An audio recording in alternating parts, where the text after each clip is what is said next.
I was told that I could do what our Presbyterian brother doesn't like me to do, which is leave this thing and I can walk around. Is that okay? Well, when you go to somebody else's house, you typically ask permission, right? Before you just go traipsing around the place. So thank you for the hospitality. Thank you, Pastor Masashio. Thank you, Jackie Linden Shea, Pastor Shea, for hosting us. Thank you to the people of Preston Meadow Lutheran Church for inviting us over to crash your place for the evening. Thank you, choir, for coming out, and music. What wonderful, glorious music to sit and enjoy on this evening.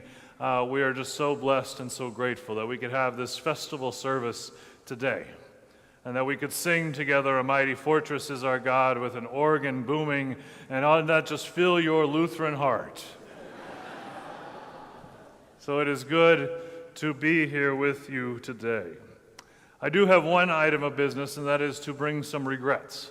Tomorrow morning at 11 a.m., our new DEM, newly installed DEM, Pastora Irma Benalis, was supposed to be here with you all to preach. She will not be with you. I've cleared this with Pastor Paul. But she became ill this afternoon, and Jesus and Lupita were kind enough to take her to the hospital.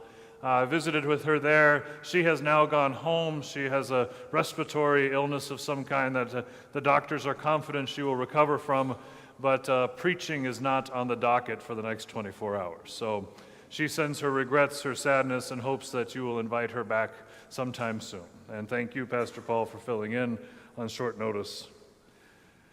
It's been a long day for those of you who have been a part of Assembly, right?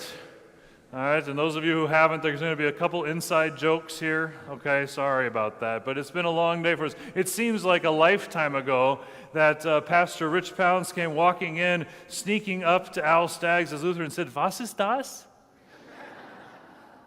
Was ist das?" Playing the role of little 3-year-old Hans Luther coming up to his papa, asking, "Was ist das? What is this? What is that? What does this mean?"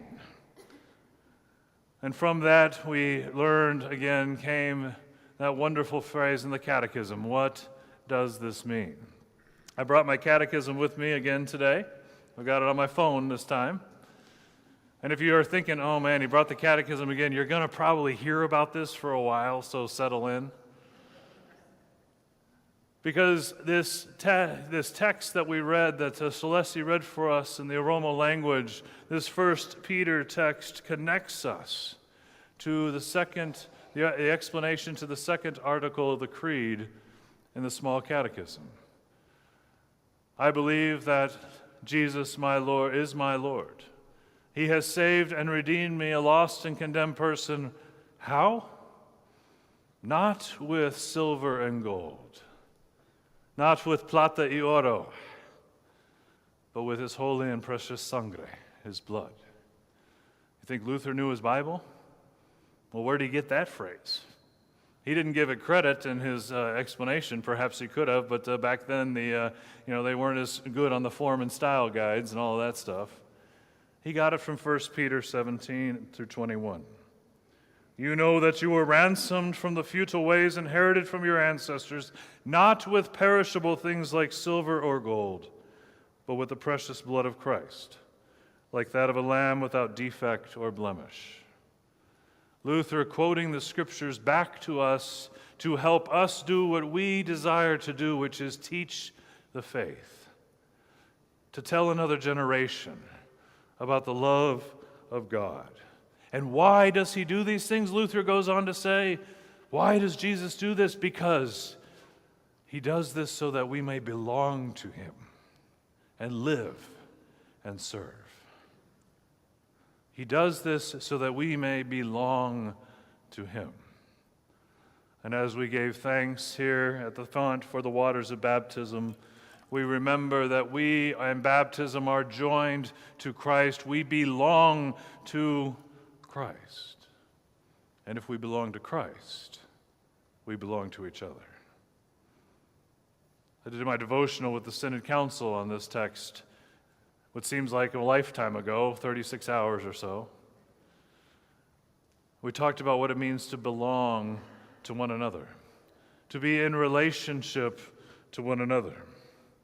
If we belong to Christ, we belong to one another, and that becomes the heart of who we are. And from that belonging comes our life and then our service. When we remember whose we are, we have our basis and our foundation. My one big concern about this whole brouhaha about the 500th anniversary of the Reformation, have you heard that's happening? We're doing some stuff about that. In 2017, my biggest concern about 2017 being the year that we talk about the Reformation is that it's all focused on the 95 Theses. We go back, 95 Theses, 95 Theses, 95 Theses. We bang them on the wall, right? And we like that stuff, right? Because that's our day and age. That's our time, right? The hot tweet, the trending Facebook post. Right now, I checked in here. I haven't checked in a minute. Let me see how many likes have I gotten since I checked in at PMLC. We want that instant gratification, right? Feed me now. Give me something back right now. Give me the answer, black and white. And I worry that we're going to forget that the heart of the Reformation wasn't the 95 Theses. And I've got theologians and historians to back me up on this one. The 95 Theses actually weren't that important. Most people never read them. Most people never thought about them. The 95 Theses are the event because it's our Lutheran Baptist moment. Did you get it? We came to Jesus on October 31st, 1517. Threw that one in there for George Mason. That's one of those inside jokes. Sorry if you're visiting if you weren't at the assembly. We had a Baptist come and visit us and give us wonderful words about how much he appreciates our Lutheran heritage. And here we have our Baptist Lutheran moment. We came to Jesus. But the thing is, that's not where the Reformation happened. The Reformation doesn't happen through the hot tweet or the trending Facebook post. The Reformation isn't about Luther wanting to get as many likes as he could or jab back at Pope Leo on Facebook or Twitter.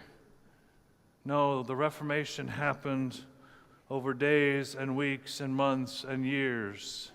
The Reformation happened in Katie's living room and at her table, as she provided for that household of students and teachers and preachers who are coming and going and visiting that household, and the relationships that were developed and the time that was spent and the pouring out of Luther and others into those that he was teaching.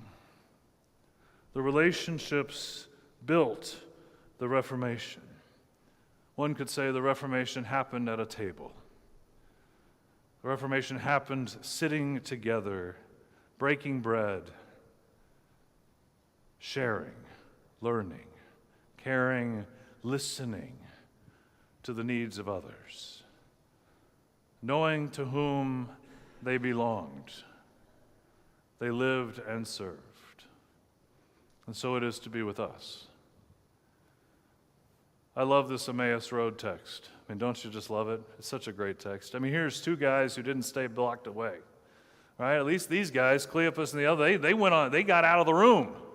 You know, they were heading home. They were off to do something. Now, they were going in defeat, right? You've walked that journey before, haven't you? The journey of lost hopelessness.